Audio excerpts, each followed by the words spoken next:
Assalamualaikum warahmatullahi wabarakatuh. Perkenalkan, kami dari kelompok 2 Program Studi Pendidikan Bahasa dan Sastra Indonesia, Fakultas Keguruan dan Ilmu Pendidikan, Universitas Muhammadiyah Bengkulu.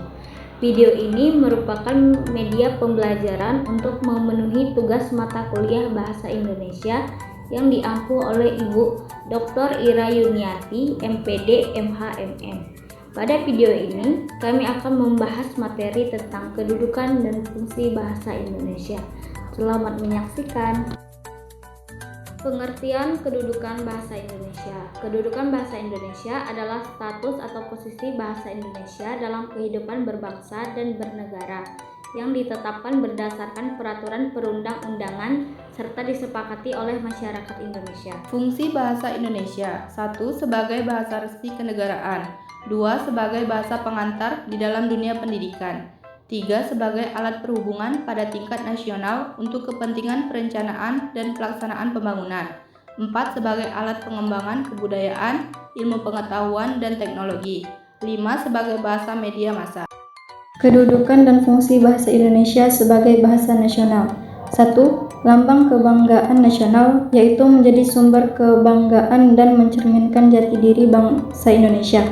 Kedua, lambang identitas nasional, yaitu sebagai penanda identitas bangsa Indonesia di dalam maupun di luar negeri.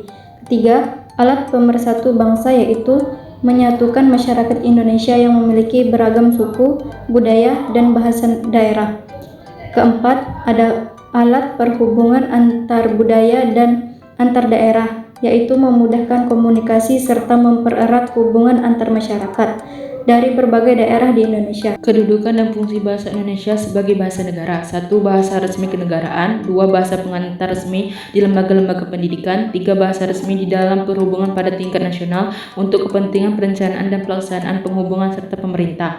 4. Bahasa resmi dalam pengembangan kebudayaan dan pemanfaatan ilmu pengetahuan serta teknologi modern. Kesimpulan, bahasa Indonesia memiliki kedudukan penting sebagai bahasa nasional dan bahasa negara. Sebagai bahasa nasional, bahasa Indonesia berfungsi sebagai lambang kebanggaan identitas bangsa dan alat pemersatu masyarakat Indonesia. Sebagai bahasa negara, bahasa Indonesia digunakan dalam pemerintahan, pendidikan, komunikasi resmi, serta pengembangan ilmu pengetahuan dan teknologi. Oleh karena itu, bahasa Indonesia harus digunakan dengan baik, dijaga, dan terus dikembangkan sebagai wujud kebanggaan terhadap bangsa Indonesia.